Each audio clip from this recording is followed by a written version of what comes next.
times ever. The Shining is hypnotic. I don't even say I like it. I can't help watching it.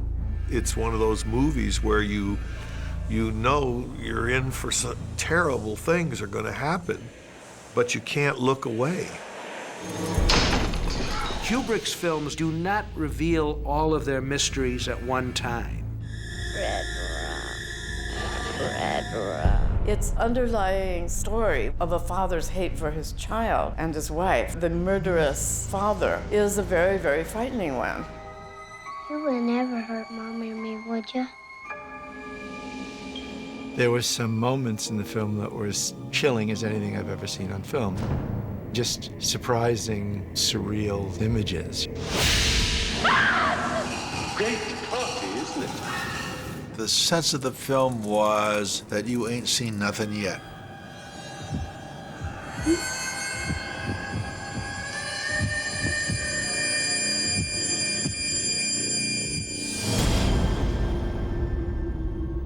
The making of The Shining was very much influenced by the same kind of thinking as the making of Clockwork Orange. That Kubrick saw that he was being outpaced in certain areas. Other people were doing things better than him, and he wanted to come in and do something so great that they would be blown out of the water.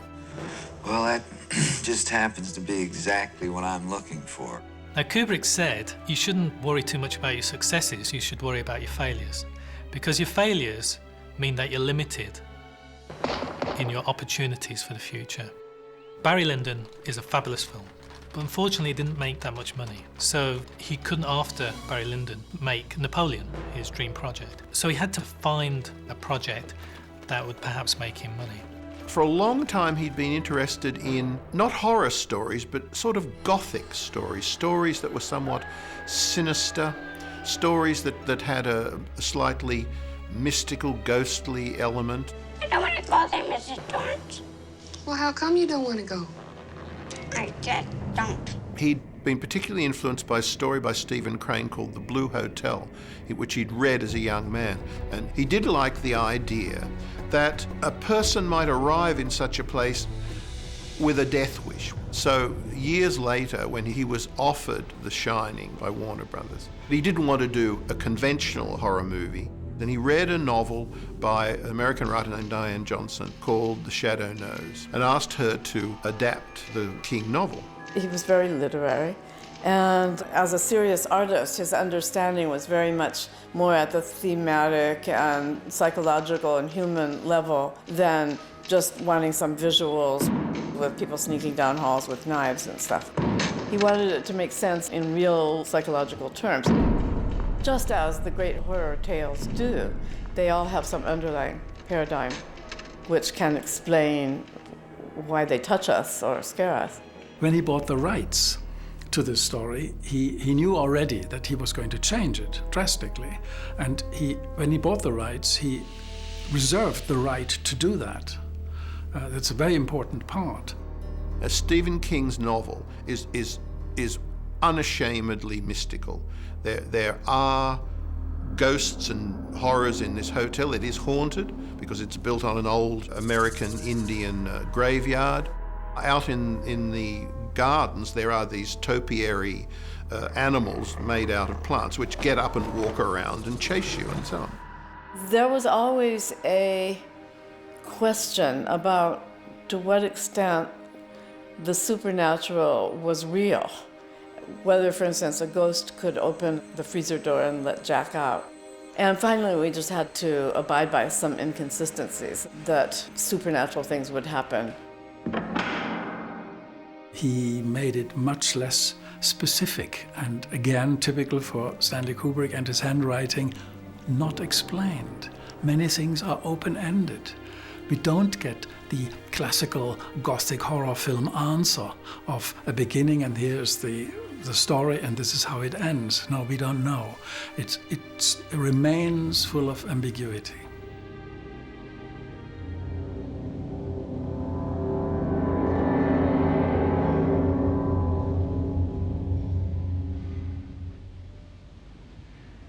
Mom?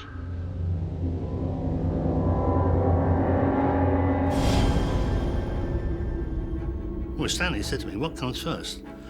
It was like the chicken and the egg. The exterior or the interior of the hotel? I said, well, you need the exterior, and then we can base all the interiors on the shape. The aerial shots of the Overlook Hotel were actually the Timberline Lodge in Oregon, and the close-ups were an exterior set in the UK. When was the Overlook built? Construction started in 1907. Now, Kubrick was a stickler for authenticity. So he sends people out to photograph hotel rooms all over America. And he gets these thousands and thousands of photos, and he says, right, I'll have that room, I'll have that room. And that's how the Overlook Hotel got its rooms and got the different looks for each of the rooms. Perfect for a child. He didn't believe in set design. Why should I, he always said, why should I be so egomaniacal to think that of all the rooms that have already been made by all the great architects in the world, why would I suddenly come up with a new and better room? I'll just find either the piece of music that's been written over the last 150 years, or the room or the shirt or whatever it is. He just believed in getting the best of it and innovating within that. The Overlook Hotel itself isn't, you know, doesn't look like the house in the Amityville Horror. It isn't like a frightening house to look at. It doesn't look like the Bates Motel. You know, it's a pretty lodge, but for a sustained chill, it's truly horrifying. He did like the idea of the Indian graveyard, and because the Irani had all these wonderful Indian motifs, you know, we decided we'd go that route, and I suggested doing a model. So we started building these models to a big scale, ½ inch to the foot, and everything became three-dimensional to Stanley. Because we had these models, he worked out a formula where by using certain lighting, like if you used a 2K, that would transfer into so many candles. So he could work out exactly how much lighting he would require for those huge windows. This place is fantastic, isn't it, hon? Sure is. Each window outside had, in the one case, 700,000 watts of lights, just ranked up and down on scaffolds that he built. And the other one, 1,000,000 watts of light, so that the lights can be out here, come through the windows, creating this great whiteout. And it's that kind of light that happens in the high latitudes in winter. This cold light that just fills every part of a space and doesn't fall off, you know. And when they crank those lights on, if you have the freedom to move in every direction, to look around, to follow somebody, to wheel around with them, as you do in life, in real life. Kubrick at this point was getting very preoccupied with moving camera as well. The Steadicam had just come in, and he was able to get Garrett Brown, the inventor of the Steadicam, to come and work on the film. It is a way of disconnecting a camera from the bloke who's holding it. In the simplest possible terms. People are always in motion. Cameras need to be immune to that motion. The result is you, the ever-moving guy, can keep moving, and the camera has a separate kind of motion. Whatever you want for it, you can do. On The Shining, since he built this whole hotel in an English studio, he could race along these corridors with the camera. Kubrick had in mind these low tracking shots, you know, the Danny Lloyd eye level. So we simply inverted the camera end of it and hung the camera from its top rather than its bottom. And Stanley had a strange wheelchair made for him by a guy named Ron Ford that allowed Stanley handheld to sit in the chair and be pushed around, right? So in particular on that shot with Danny Lloyd in the big wheel, we contrived this wheelchair shot. And boy, when that lens is 2 or 3 inches off the ground and the carpet is coming by, and then the walls of the set are going by, and it not only has that weird aura of penetrating space, but it also is the great shot of all time for explicating what they're in for in this hotel, how vast it is and how mysterious.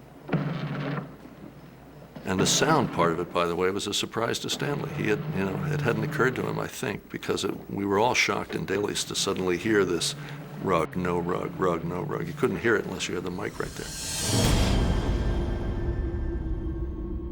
Nobody liked the topiary animals in the book. First of all, they thought they're hard to do. And this was before CGI was really around. You know, now, of course, the simplest thing in the world. Also, the film was evolving into a much more psychoanalytical frame of mind. And Kubrick, all his life, was a game player. For a while, he earned a kind of living playing chess for money in New York as a young man. He was a puzzle solver. And he also had a model of the maze that he kept in his office, and he would work on ways to move the people around. And the Steadicam, of course, was perfect for that. Look out. I'm coming in close.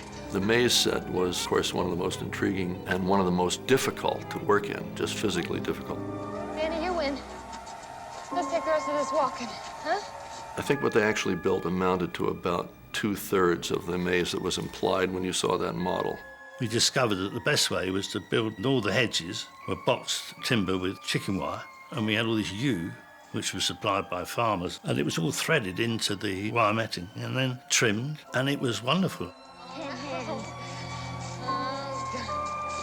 The maze was astonishingly not as big as it looked in the movie, and the size in the movie is courtesy of the lens we used. We used an extremely wide lens called a 9.8, and we're rigorous about keeping it level, because if I tilted that lens at all, it just looked totally unreal.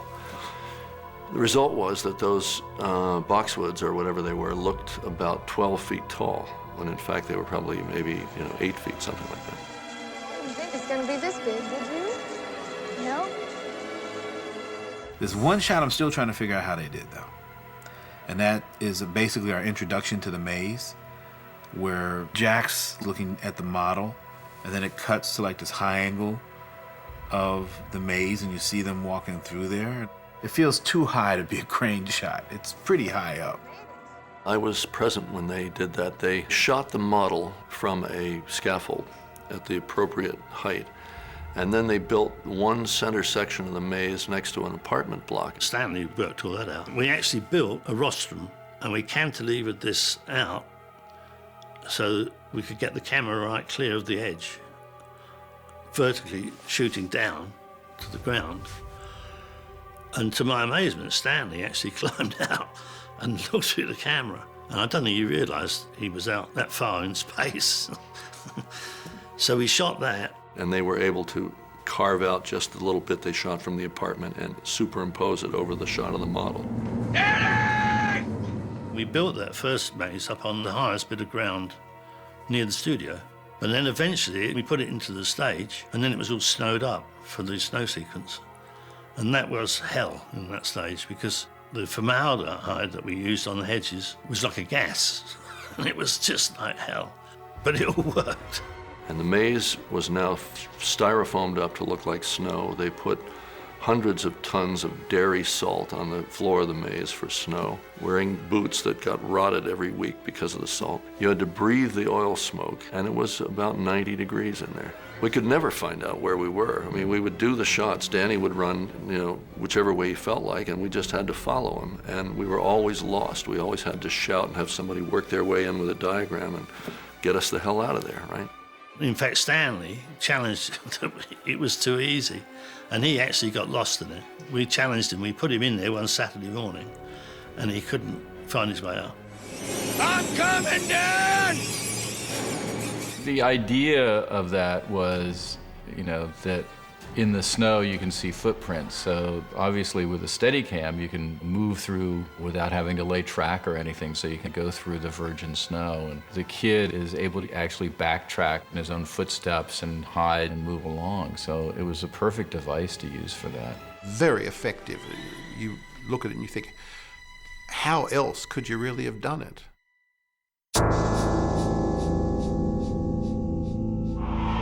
Stanley told me the face, it's the most important thing, the face and then the rest. But start with this, cinema is this.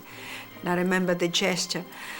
And therefore, he also wanted me to have very much input in the makeup and hair, as well as the costumes.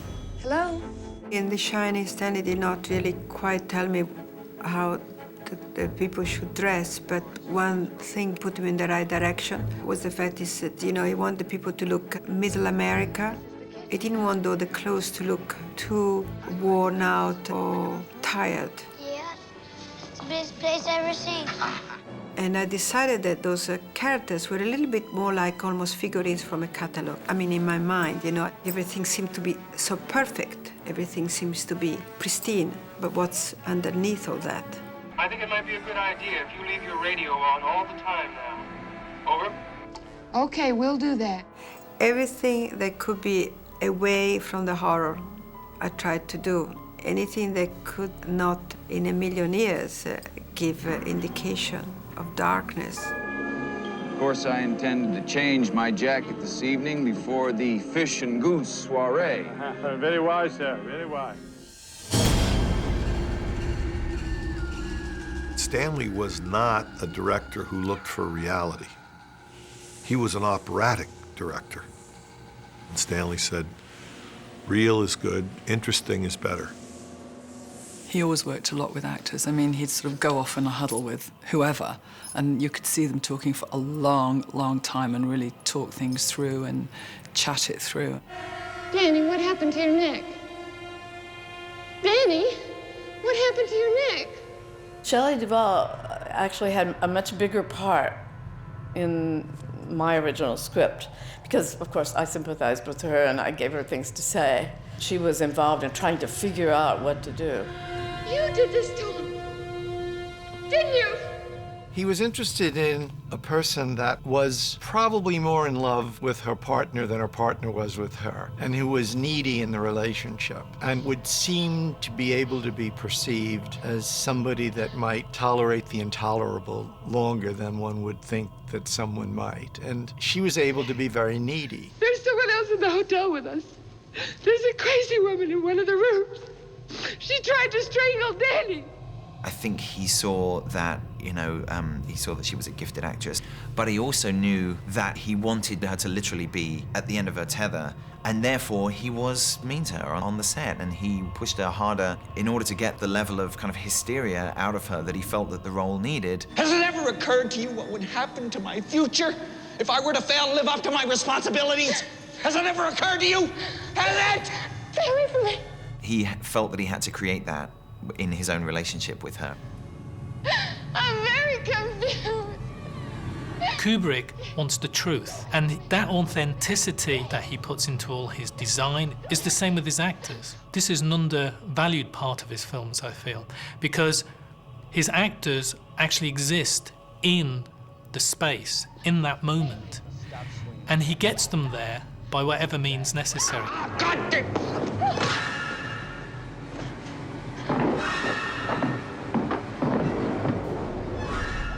A lot of trouble went into finding the boy, of course. That was hugely complicated.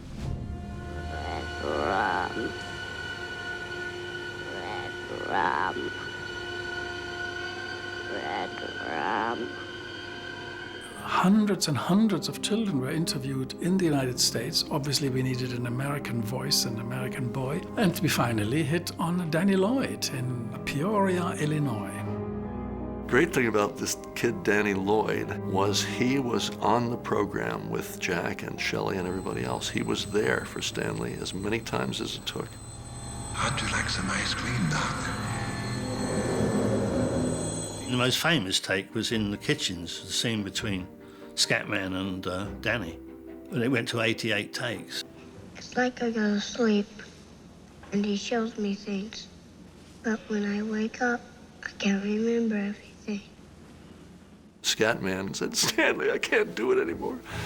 Danny was there. So as a result, we didn't feel like we were torturing him, and therefore we could do it and not feel like we were abusing a minor. And the fact that Danny happened to be called Danny also allowed a certain ease. It cut out one of the barriers between him and the character, that Kubrick was able to say to him, Danny, do this. And I think the two of them had a really good relationship. You're scared of him to 37-inch young. Kubrick never liked big actors, never liked stars. But when he got around to The Shining, he thought back over actors that he had already thought of using in other films. And his original casting for his Napoleon project, which never got made, was Jack. And also he suited Warner Brothers because he was a bankable name. I dreamed that I killed you and Danny. Oh, my God. He thought Jack was a great actor, and Jack is a great actor, and he thought he would be an amazing person who could do the transitional stuff from Jack to here's Johnny. What we got involved in was looking at old Nicholson films, and so That'll do it. then generated a decision to write a more antic Jack. I had a lot of discussions with Stanley about how elusive perfection is. It is very often said, very often in a critical way, that Stanley did so many takes. And this criticism is quite wrong, because first of all, he rehearsed with the camera running. So instead of doing long rehearsals, he just simply called it take one. Oh, dear, I'm so sorry, sir.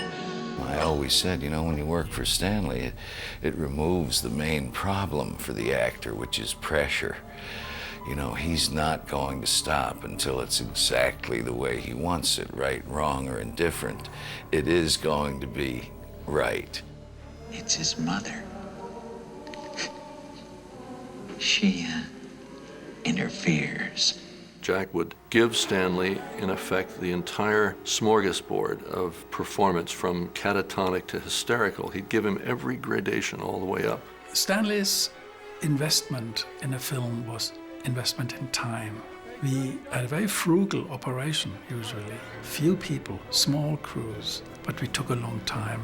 It was a way of getting a lot of material so that second thoughts didn't get lost. Juxtapositions you might not have thought of, you could make work now. Wendy, baby, I think you hurt my head real bad. Stanley couldn't understand why you spend all this time and money preparing and getting to the actual moment of filming and then rush through the filming. He just felt that that was backwards, that he'd spent 5 years preparing this picture. He'd spent months and months building the sets. Now it comes to this moment, he's going to do 60, 70 tries to see what happens, even if take 5 is a terrific one. Just give me one more chance. The editor told me, you know, he said, I watch these all the time, I could see it happening. He said, first of all, the actor would give a pretty basic, you know, his best shot. And then Kubrick would say, okay, go again, and he'd do it a little more extravagantly, and then he'd hit about 12 or 14 takes in, he'd start to get tired. So he'd start to save himself. And then Kubrick would keep going, and finally, the actor had nothing left to give, and Kubrick would still want more. So the actors would start doing crazy stuff. Come out, wherever you are. You know, funny faces, screaming, howling. And if you look at Nicholson's performance in the film, they're the scenes you see, the 27th and 29th take. But to get those, he had to work his way through. It's very difficult to say, all right, take one, you're crazy. It won't work. Then I'll huff, and I'll puff, and I'll blow your house in. I saw Stanley at St. Albans, and he asked me, how did you like my movie? And I only seen it once, and I didn't love Shining the first time I saw it. I have since seen Shining 25 times, one of my favorite pictures. Kubrick films tend to grow on you. You have to see them more than once. And I was telling him all the things I liked about it, and he saw right through me. And he said, well, Stephen, obviously you didn't like my picture very much. Tell me what you didn't like about it. I thought Jack Nicholson, who is a great actor, and I thought it was a great performance, but it was almost a great kabuki performance. It was almost like kabuki theater. He said, you mean you think Jack went over the top? And I said, yeah, I kind of did. And he said, okay, quickly, without thinking, who are your top favorite actors of all time? And I don't want you to think, just name off some names. So I quickly, went Spencer Tracy, Henry Fonda, Jimmy Stewart, Cary Grant, Clark Gable. He said, stop. He stopped me. He said, okay, where was James Cagney on that list? And I didn't have it. I thought, well, he's up there high. I said, but he's not in the top 5. He said, you don't consider James Cagney one of the 5 best actors around. You see, I do. This is why Jack Nicholson's performance is a great one. Here's Johnny.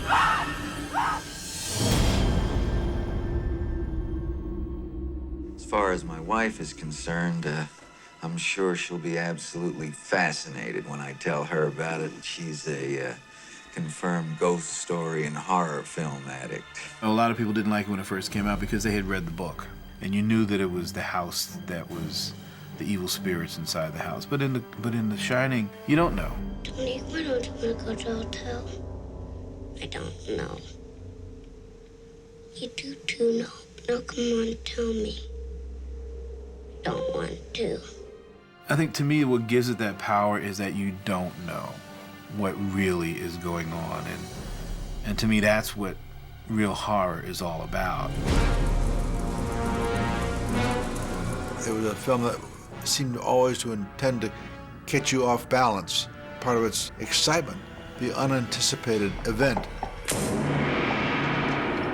As soon as you got into the idea of ghosts as being a manifestation of the soul, Kubrick had serious problems with that, because then it comes into the notions of life after death. I think he was more interested in the ghost as an echo, some kind of psychic remnant of the evil that had happened within its walls. Kubrick took that source material of that novel and did something else with it. Tried to raise more profound and eternal questions about the nature of evil. Red rum! Red rum! Red rum! Red rum! Red rum! Stop it! Red rum! Red rum! Red rum!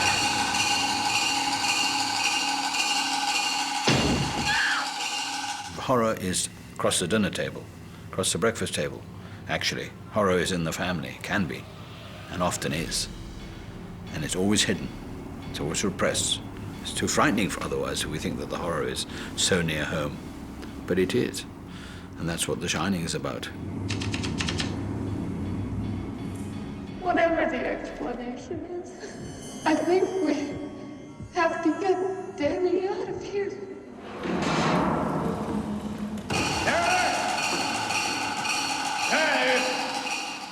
The child is so smart, and he leads his father into his own death because he's saving himself.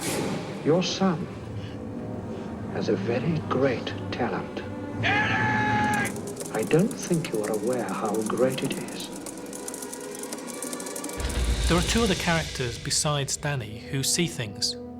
There's Dick, played by Scatman Crothers, and there's Jack. He sees things. Now it's interesting that Dick says that The Shining is passed from generation to generation. It wasn't Danny's mother who passed it on, because she doesn't seem to be aware of anything that's going on. But it's actually Jack, who is the other person with ESP, who is a receptor, but he has no understanding of the gift that he has. You know, he's blocked. Did you find anything?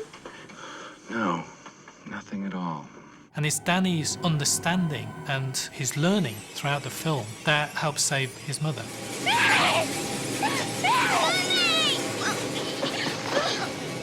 It's he who kills himself. His own madness consumes him. It's like that line in Full Metal Jacket. It's not the gun, it's the hard heart that kills. That's probably the single most cogent statement in any Kubrick movie, I think.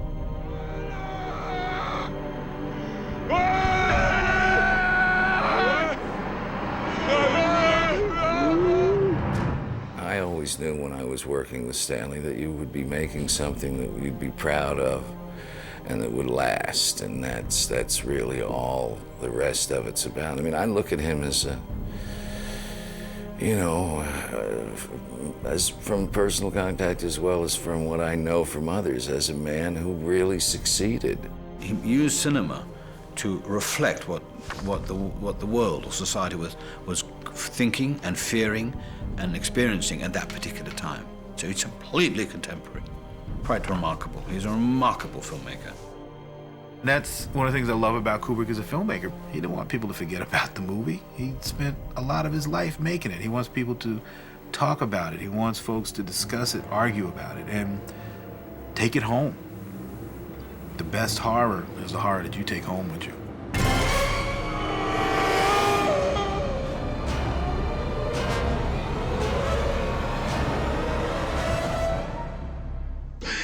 Ha ha ha ha ha!